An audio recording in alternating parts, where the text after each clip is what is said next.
सगळं आपलं हे काय हे आपलं जॉब वर्क आपण करतो. एखाद्या कंपनीचं जो सेकंडरी ऑपरेशन लागतात त्या कंपनीला असताना ऑटोमोबाईल पार्ट्स आपण इथे करतो. म्हणजे बजाज झालं, महिंद्रा झाला, टाटा झालं किंवा रॉयल एनफिल्ड झालं, ओला ज्या बॅटरीच्या गाड्या निघाल्या ओला आहे तर त्याचं आपण हे काम करतो सेकंडरी ऑपरेशन. तर त्याच्यात वेगळे ऑपरेशन असतात, ते वेगळ्या ऑपरेशननुसार वेगळ्या मशीन्स लागतात. जशा या पॉवर प्रेस आहेत, पॉवर प्रेसला जे काही पंचिंग लागेल काही बेंडिंग लागेल ते आपण याच्यावर करतो. ही 100 टनाची पॉवर प्रेस आहे, ही 15 टनाची आणि 20 टनाची पॉवर प्रेस आहे. त्याच्यानंतर दुसरं ऑपरेशन जे आहे सेंट्रल ग्राइंडिंग म्हणतात त्याला. सेंट्रल ग्राइंडिंग मध्ये या 4 मशीन येतात. त्याच्यात सुद्धा साईजेस असतात. ही 100 वीटची असते, ती 50 वीटची, त्याच्यात फरक आहे. आणि हे जे जॉब आहेत हे सगळे मायक्रो मध्ये करावं लागतं, ग्राइंडिंग करावं लागतं. हा टाटाचा व्हील बोल्ट आहे, हे टाटाच्या व्हीलला बसणारा आणि हा 10 मायक्रॉन मध्ये जॉब आहे. याला ऑपरेशन असतात. हे अंडरकट ग्रूविंग आहे, इथे ग्राइंडिंग आहे आणि इथे थ्रेडिंग आहे. आणि आफ्टर हार्डनिंग याला आम्ही ग्राइंडिंग करतो. पण 10 मायक्रॉन मध्ये जॉब असतो. ऑइल बोल्ट असतो, जिथनं ऑइल लिकेज होऊ नये त्याला एकदम साईज मध्ये पाहिजे असतं, हे ते त्याच्यात बनतं. हे अशा सेंट्रल ग्राइंडिंग मशीन. हे जे आहे ते थ्रेड रोलिंग मशीन बनतं. याला प्रत्येक साईजचे आपण वेगळे आटे तयार करतो. म्हणजे 3 mm पासून 40 mm पर्यंत आपण आटे याच्यावर करू शकतो. आता फॉर एक्झाम्पल हा जॉब प्लेन असतो, त्याला दोन्ही बाजूला आटे, इथपर्यंत आटे आणि इकडनं इथपर्यंत आटे असतात. ते आटे याच्यावर करावं लागतात. ते आटे म्हणजे वेगवेगळ्या साईजचे असतात. हे ड्रॉप मशीनवरती हा ग्रुइंग केला जातो. तुम्हाला दिसत असेल आतमध्ये एकदम कोपऱ्यात असा ग्रुइंग केलेलं आहे. त्याला ते ड्रॉइंग असतं, त्या ड्रॉइंग नुसार आम्हाला ते साईज करतो. ते ड्रॉइंग प्रत्येकाला दिलं असतं किती MM करायचं. रिजेक्शन पार्ट कमी राहत असेल, रिजेक्शन होतात कारण ट्रायल आणि एरर असतो सुरुवातीला. जोपर्यंत मशीनचा साईज येत नाही तोपर्यंत आम्हाला करावं लागतं. तर त्यात काही पार्ट हे डॅमेज होऊ शकतात, रिजेक्ट होऊ शकतो किंवा त्याचा रिवर्क होऊ शकतो. आणि तो नंतर परत रिवर्क आम्ही करून ओके करून देतो.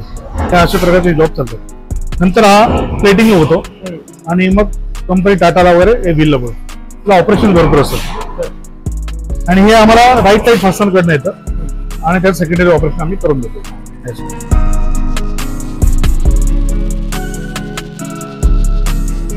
जो आटा असेल त्या साईजचा पिच, त्या साईजचा रोल असतो. आता हा वेगळा, हा एकदम फाईन पिच आहे. याच्यात दिसेल तुम्हाला किती बारीक आणि याच्यात किती फरक. नाशिकमध्ये त्याला 2च कंपन्या आहेत जे हे काम करतात आणि त्याच्यात हाय ग्रेड अजून केलं तर ते पुण्याला बनतं. आणि नाशिकला 2च कंपन्या असल्यामुळे ते वेळेवर आपल्याला मिळत नाही. म्हणजे एक पुरी शार्पनिंग करायला आम्हाला कमीत कमी 45 डेज लागतात, 45 दिवसात.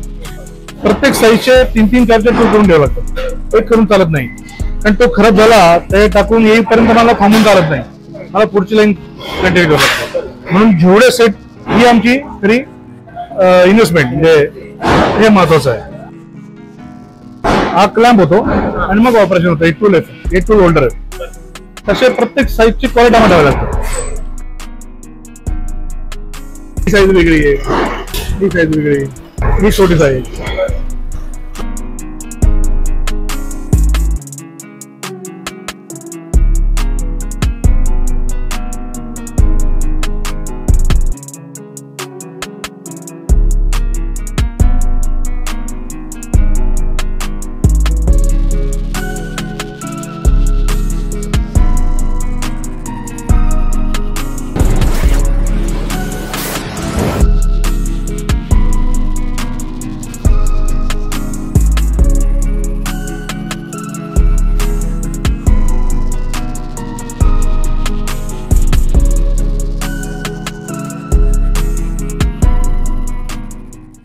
नमस्कार, मी सुरेश चव्हाण, लोकसाक्षी न्यूजमध्ये सर्वांचं हार्दिक स्वागत. उद्योग विश्व या सत्रामध्ये आपण विविध उद्योजकांच्या मुलाखती घेत असतो.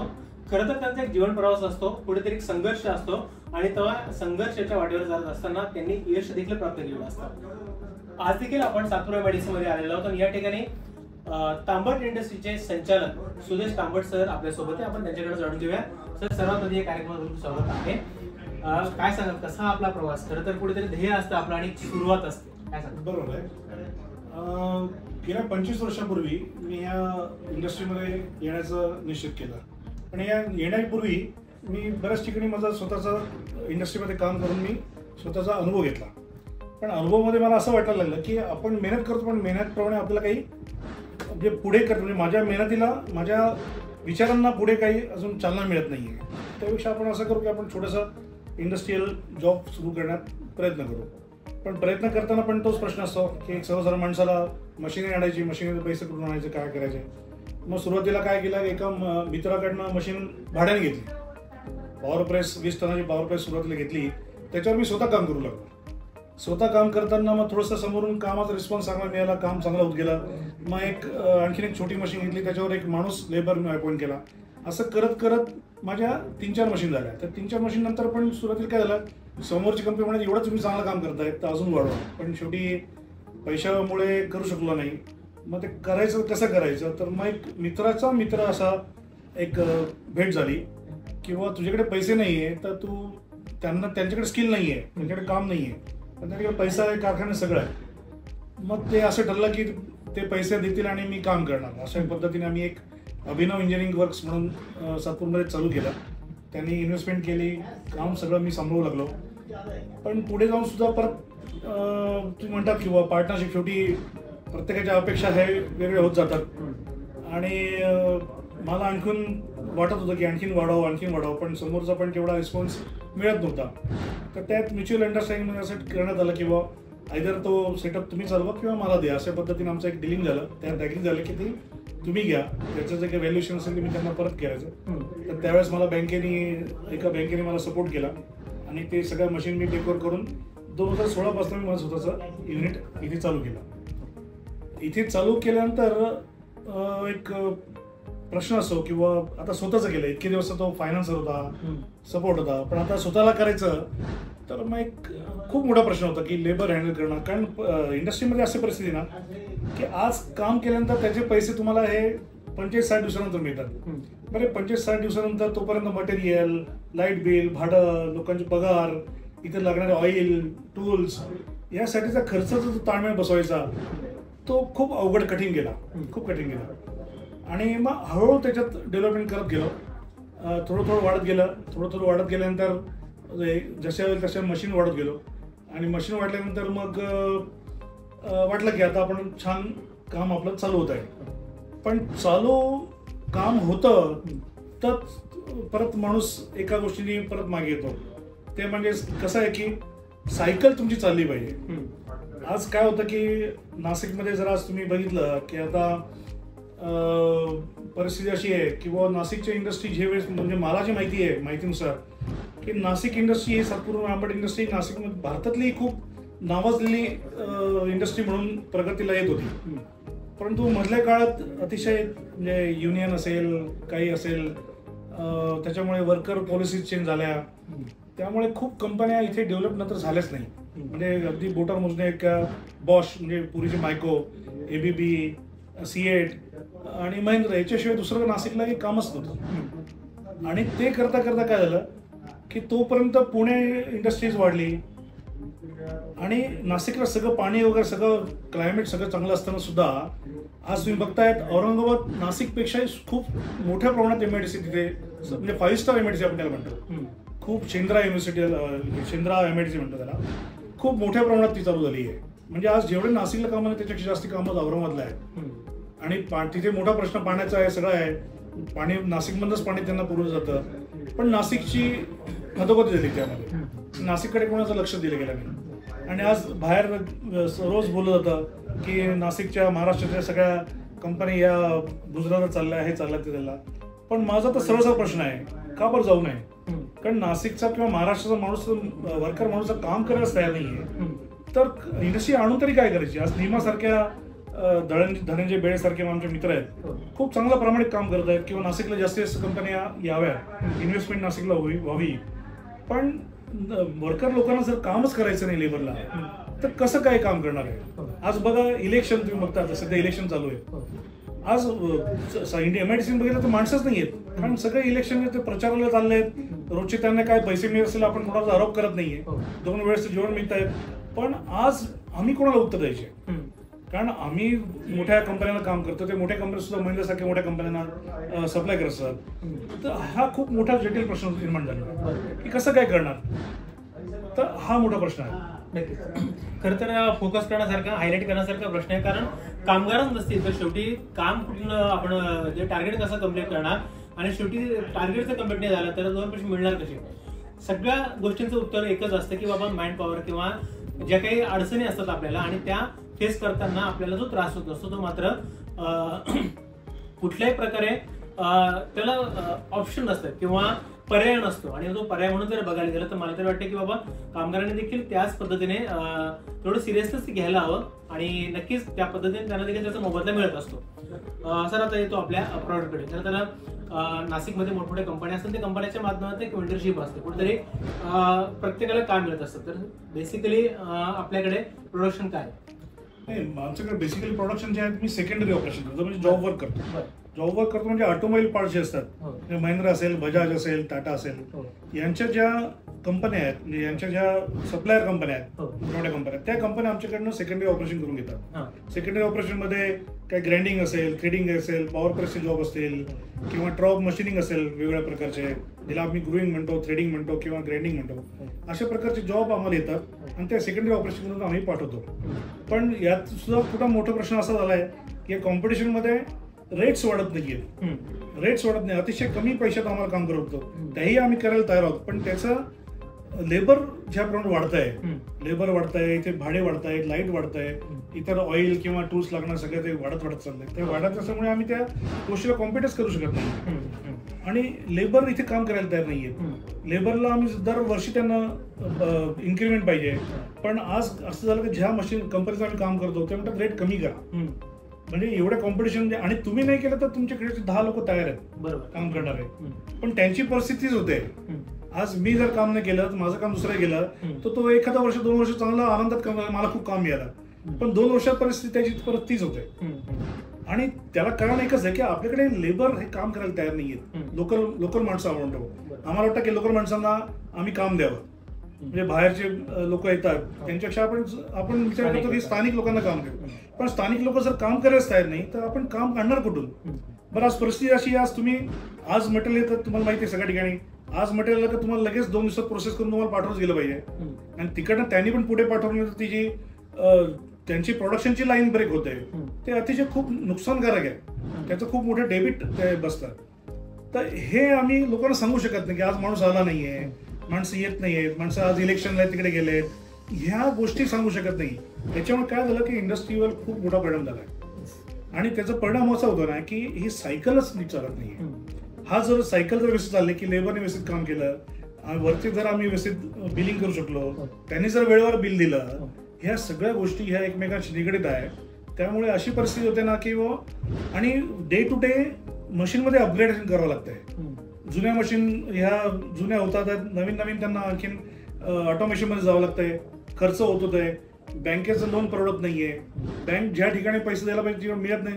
आम्ही बघतोय की आम्ही स्वतः किती ठिकाणी बँकेसाठी प्रयत्न करतो की आम्हाला लोन द्यावे, पण आम्हाला कुठली बँक देत नाही. पण अशा ठिकाणी बघतो की ज्या माणसाचं काहीच नाहीये तिथे त्याला पैसे मिळतात आहे.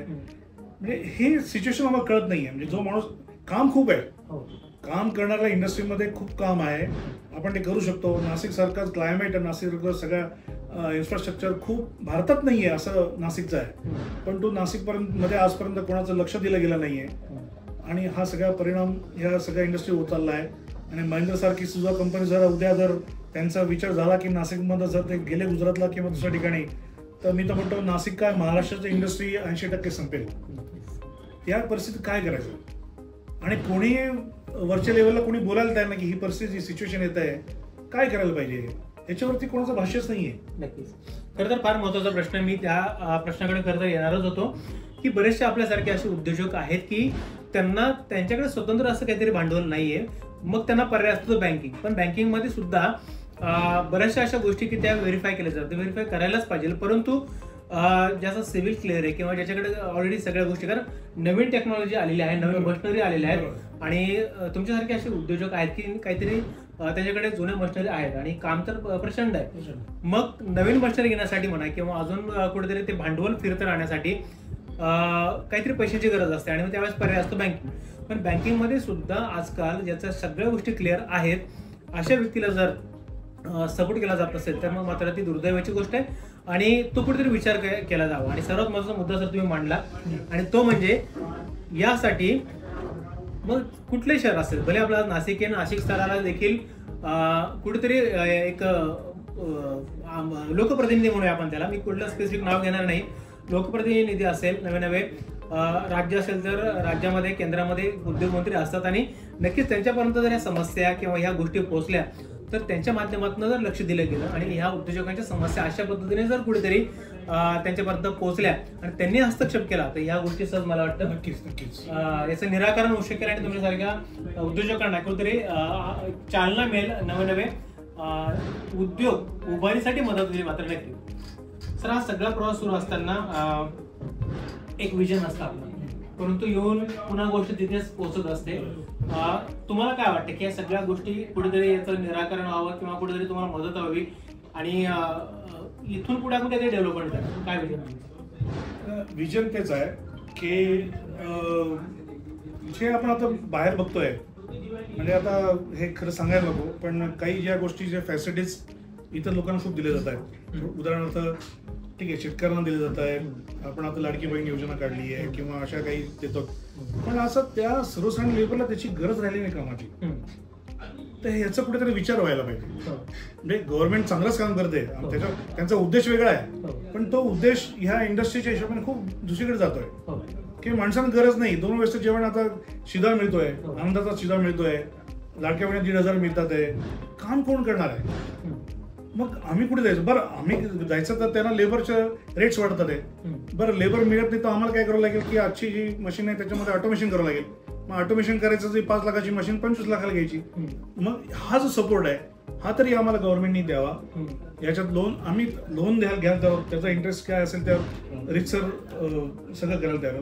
तर हा सपोर्ट देणं गरजेचं आहे. माझं म्हणणं आहे फुकट देण्यापेक्षा जो आम्ही करतोय, जो करायला तयार आहे, ज्याकडे काम आहे, काम करायची धडपड करतोय तो, त्याला जर गव्हर्नमेंटने जर कमी इंटरेस्ट, कमी व्याज दरानंतर चांगला आम्हाला लोन अवेलेबल करून, पैसा अवेलेबल करून दिला तर काम खूप आहे मार्केटमध्ये, कामाची कुठलीच कमी नाही आहे. पण आपलं कुठेतरी मानसिकता ही कामगारांची बदलणं खूप गरजेचं आहे. नाहीतर आपण म्हणतोय की चायनाला आपण कम्पीट करत चाललो आहे भारत, हे शक्य नाहीये. कारण चायनाचे लोक तुम्ही बघाल, म्हणजे असं मी चायनाची स्तुती करतो असं नाहीये, पण ही सत्य परिस्थिती आहे. आपल्या इथे माणसाला काय 2 पैसे मिळाले, आपलं मजा हजा करून एकदम शांत, तो जास्ती काम करायला तयार नाही, स्पीडमध्ये काम करायला तयार नाही, त्याला कामच करायचं नाही, फक्त पैसा पाहिजे. आणि हे कुठे शक्य होणार नाहीये. आणि अशा केसमध्ये तुम्ही चायनाला कम्पीट करू शकतो, पण जोपर्यंत आपल्या कामगारांची मानसिकता बदलत नाही तोपर्यंत हे होत नाही. त्याचं छोटं उदाहरण तुम्हाला द्यायचं झालं तर आफ्रिका, चायना, जपान आणि इंडियाच्या ज्या लेबरमध्ये तुम्हाला तफावत मी सांगतो. जे मी स्वतः बघितलं आहे की जपानचा माणूस जर मशीनवरती एखादा कामगार काम करत असेल तर दुसरा त्याचा सेकंड शिफ्टचा रिलीव्हर आणून त्याच्याकडे हातात ते जॉब सुपूर्द करून मशीनची सगळी कंडिशन त्याच्या हातात देऊन नंतर तो मशीन सोडतो. आफ्रिकेचा माणूस त्याला 2 पैसे तुम्ही द्या, तुमच्यासाठी काही काम करायला तयार आहे, पाहिजे तेवढी मेहनत करायला तयार आहे, अशी परिस्थिती आहे. पण भारताचं उलट आहे. भारताचा माणूस 8 तास जेमतेम काम करतो, त्यातही म्हणजे बेल वाजायच्या आधी त्याचा आवरून हात धुवून सगळं रेडी असतो, तो कधी बाहेर पडेल.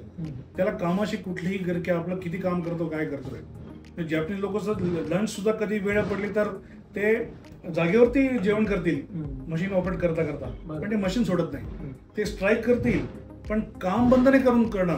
आपल्या इथे स्ट्राईक कधी काम बंद करून टाकायचं, अशी परिस्थिती. ही मानसिकता बदलणं खूप गरजेचं आहे सगळ्यांसाठीच. म्हणजे मी फक्त त्या लेबरसाठी म्हणत नाही, त्यात आम्ही पण असू, आमच्या पण काही गोष्टी चुकत असतील, पण हे सगळी सायकल आहे. ही सायकल सगळ्यांपासून तयार होते. अगदी मार्केटमध्ये माणूस घेण्यापासून, काम करण्यापासून, त्याला प्रोसेस करण्यापासून ते विकण्यापर्यंत हे सगळ्या गोष्टी प्रोसेसमध्ये येतात आणि सगळी मानसिकता बदलणे खूप गरजेचं आहे. आणि नक्कीच तसं जर झालं तर भारत 4-5 नंबरवर आहे. नक्कीच तो 2-3 नंबरवर येण्याला वेळ लागणार नाही, पण हे कुठेतरी बदल व्हायला पाहिजे. नक्कीच.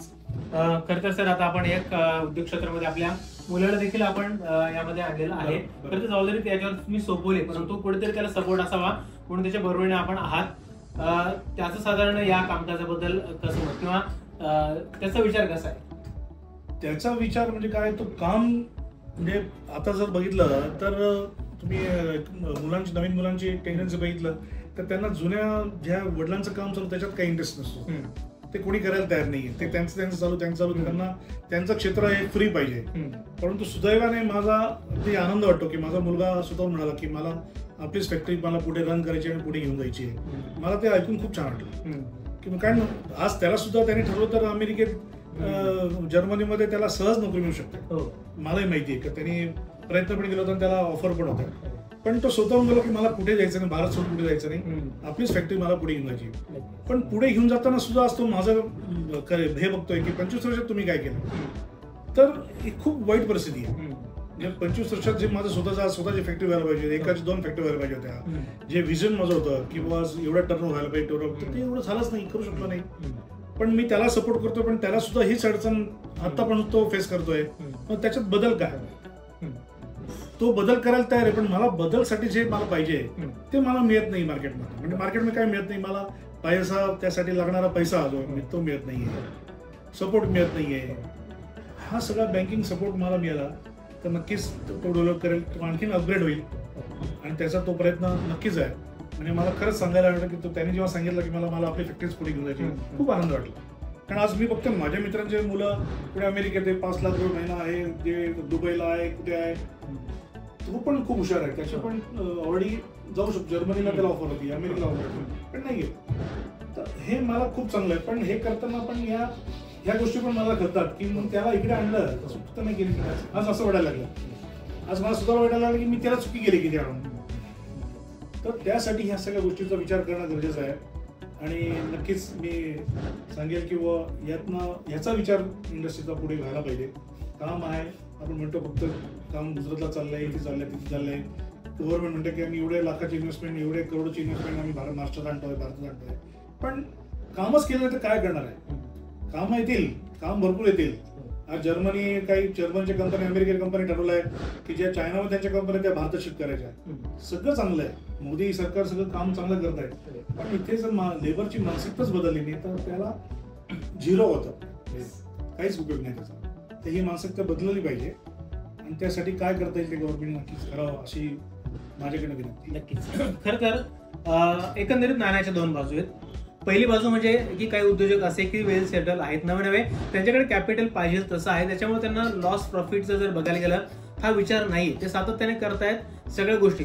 नाण्याची दुसरी बाजू म्हणजे तांबट सरांसारखे उद्योजक की ज्यांना खरंच भांडवलाची गरज आहे, नवे सपोर्टची गरज आहे, बँकिंगची गरज आहे, लेबरची गरज आहे. मग अशा वेळेस काय करायचं? खरं तर प्रत्येक शहरामध्ये जसं नाशिकमध्ये आपण विचार केला की नाईस आहे, निमा आहे, आयमा आहे, या सगळ्या संस्था या कामगारांच्या, या उद्योजकांच्या सगळ्या समस्या वरच्या लेवलपर्यंत, स्तरापर्यंत पोहोचत असतात. पण दखल कुठपर्यंत घेतली जाते, दखल किती घेतली जाते, हा देखील तेवढाच महत्त्वाचा विचार आहे. या अशा उद्योजकांसाठी आपण किती मदत करू शकतो, काय सहकार्य करू शकतो, ते निराकरण कसं करू शकतो, हे देखील तेवढंच महत्त्वाचं आहे. तिसरं म्हणजे ज्या स्थानिक कामगारांना काम पाहिजे ते जर काम ना करत असतील किंवा ते जर त्या पद्धतीने काम करत नसतील तर मग कंपनी चालणार कशी? कारण कंपनी नाही चालली तर साहजिक शहराचा विकास होणार नाही, शहराचा विकास झाला आणि साहजिक आहे राज्याचा होणार नाही, राज्याचा नाही झाला देशाचा होणार नाही. आणि मग जी वेळ आणि जे शब्द बोलले जातात इकडून तिकडे, तिकडून इकडे, इकडे ट्रान्सफर होतं, इकडे शिफ्ट होतं, इकडे जात आहेत, या गोष्टी उद्भवणार आहेत. त्यामुळे आमचा देखील लोकसाक्षर या वृत्तवाहिनीचा एकच उद्देश आहे की बाबा प्रत्येक उद्योजकाची एक मुलाखत घेऊन प्रत्येक उद्योजकाच्या समस्या किंवा ज्याच्याकडे आहे त्याचं विजन काय, ज्याच्याकडे नाही त्याचं देखील विजन आहे, पण त्याच्या अडचणी काय या जर समजून घेतल्या आणि याचं जर नक्कीच शासन दप्तरी म्हणा किंवा लोकप्रतिनिधी म्हणून पालकमंत्री असेल, उद्योगमंत्री असेल, या सगळ्यांनी दखल घेतली तर देशाचा भरभराट नक्कीच होईल, शहराचा भरभराट, राज्याचा भरभराट होईल. पण त्याच्यासाठी पुढाकार घेणं खूप गरजेचं आहे. थँक्यू सो मच सर, आपण वेळ दिला. खरं तर या गोष्टी जाणून घेणं देखील तेवढंच गरजेचं असतं. सुखाच्या गोष्टी प्रत्येक जण करत असतं, मग दुःखाची गोष्ट गोड करणार हे फार महत्वाचं आहे. आणि हे नुसतं ऐकून चालणार नाही, तर आपल्याला यावर ऍक्शन घ्यावे लागणार आहे. याच्यात बदल झाला तरच खऱ्या अर्थाने काहीतरी आपल्याला करण्यासारखं आहे, अन्यथा या गोष्टी चालूच राहतील. आणि मग खरं तर आपल्याला हे शहर, जसं त्यांनी एक सुंदर मुद्दा या मुलाखतीच्या माध्यमातून मांडला की बाबा त्यांचा मुलगा हाय क्वालिफाईड आहे, त्यांनी ठरवलं असतं तर आज नक्कीच बाहेर जाऊन चांगल्या पद्धतीने पैसे कमवले असते, त्यांनी घरी आरामशीर केलं असतं. पण तो विचार न करता त्यांनी जर विचार केला की माझ्या मुलाला इथेच ठेवायचं आणि भारतामध्येच काम करू द्यायचंय, मग शेवटी आपला देखील विचार तो असायला हवा आणि त्या पद्धतीने बदल व्हायला पाहिजे. खरं तर कुठेतरी सपोर्टची गरज असते आपल्याला आणि तो कोणत्याही काळी कधी आपल्याला गरज पडू शकते. त्यांनी एक विषय घेतला की आपण सामाजिक क्षेत्रात देखील काम करतो आणि जेवढं माझ्या माहितीप्रमाणे की सक्षम फाउंडेशन आहे तिथे देखील आपण, तर थोडक्यात आम्हाला ते देखील ऐकायला आवडेल.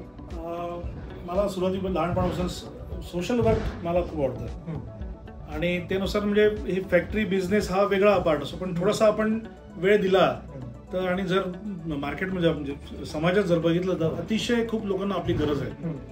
आणि लोक म्हणतात वेळ नाही वगैरे, त्याच्यावर माझा काही विश्वास नाही. ठरवलं तर सगळे माणूस वेळ काढू शकतात. त्याचाच एक बाबून सोशल मी एक 3-4 ठिकाणी काम करतो. म्हणजे सक्षमता आहे, सक्षम संस्था अशी आहे 21 प्रकारच्या विकलांगांसाठी काम करते आणि तिथे मी रोजगार प्रमुख म्हणून काम करतो की त्या लोकांना गव्हर्नमेंट काही पैसे देते, थोडं देते, त्यांना फॅसिलिटीज मिळतात वगैरे, पण तरुण स्वतःच जो काम करून पैसा कमवण्याचा जो आनंद असतो ना तो खूप वेगळा असतो. आणि त्यासाठी मी प्रयत्न करत असतो की त्यांना वर्षभर त्यांना स्वतःचं काम करून कसे पैसे मिळेल, तर ह्यासाठी माझा प्रयत्न असतो. त्यानुसार आम्ही एक 8-10 वर्षापासून आम्ही काय केलं, आकाशकंदील बनवतो सिजनेबल. दिवाळीला जे आकाशकंदील त्यांच्याकडे बनवून घेतलं जातं त्यांना शिकवतो आम्ही आणि तो जो पैसा आहे तो सगळं त्यांना दिला जातो. तर अशा पद्धतीने आम्ही नवीन नवीन काम याच्यात एक वाढत चाललो आहे की ह्या जे का 50 एक फॅमिलीज आहेत, ज्या कोणी मूकबधिर आहेत, कोणी अंध आहेत, कोणी अपंग आहे, म्हणजे खूप वाईट परिस्थिती या लोकांची आहे, तर त्यांना मी त्या पद्धतीने आम्ही मदत करतो सक्षमच्या मार्फत. दुसरं म्हणजे जनकल्याण रक्तपेढी त्यांच्यासाठी पण मी काम करतोय. पण काम करण्यापेक्षा मी जवळपास 100+ वेळा मी ब्लड डोनेट केलंय. थोडंसं रेअर ब्लड असल्यामुळे ते त्यांचे कॉल येत असतात मला दर 3 महिन्याला. ओ निगेटिव्ह ब्लड असल्यामुळे मी कायम तिथे प्लेटलेट, प्लाझ्मा आणि माझं देण्याचं मी कधीच त्यांना नाही सांगितलं नाही. आणि तिथे कारण काय त्याच्याने खूप माझं काही शरीराचं नुकसान होत नाहीये हे लोकांना प्रबोधन मी करत असतो. नंतर जनकल्याण फिरते विज्ञान प्रयोगशाळा पण आहे. त्याच्यामध्ये जे पाड्यावरती जे लोकांचं, मुलांचं, शाळेच्या विद्यार्थ्यांचं एकत्र शिबिर, निवासी शिबिर भरवलं जातं, तिथे मी लोकांना शिकवायला माझा प्रयत्न असतो. तिथे मला बोलवलं जातं, मी तिकडे जातो. तसंच आपलं देवबान जी संस्था आहे पालघरमध्ये, तिथे म्हणजे वनवासी कल्याण आश्रमांतर्गत काम चालतं. तिथे दरवर्षी जवळपास 2,500-3,000 हजार मुलांना स्टेशनरीची गरज असते. ते सुद्धा मी माझ्या पद्धतीने जेवढं शक्य असेल तेवढं माझ्या मित्रां किंवा नातेवाईकांकडनं ज्यांना शक्य असेल त्यांना पैसे घेऊन त्यांना स्टेशनरी सप्लाय करायचा प्रयत्न करतो. असं कुठे ना कुठे माझा प्रयत्न नेहमी असतो. म्हणजे फक्त तेवढं सोशल करतो असं नाही, कंपनीतले लोक असतील, त्यांची मुलं असतील, माझ्याकडनं जे काही त्यांना अदर दॅन बिझनेस त्याच्या व्यतिरिक्त मला काय देता येईल ते मी नक्कीच प्रयत्न असतो. आणि हा माझा प्रयत्न, मला त्याची आवड पण आहे आणि त्यात थोडा वेळ मी देत असतो. खरं तर जसं मी नेहमी प्रत्येक मुलाखतीत म्हणा किंवा एखाद्या बाईटमध्ये बोलत असतो की बाबा समाजाने मला काय दिलं यापेक्षा देशाने मला काय दिलं, समाजाने मला काय दिलं यापेक्षा मी समाजाला काय देणं लागतो, ही भावना जर प्रत्येकाच्या आतमध्ये रुजली तर अशा पद्धतीने सामाजिक काम देखील आपण करू शकतो, हे मात्र नाही. तर आयुष्यात बऱ्याच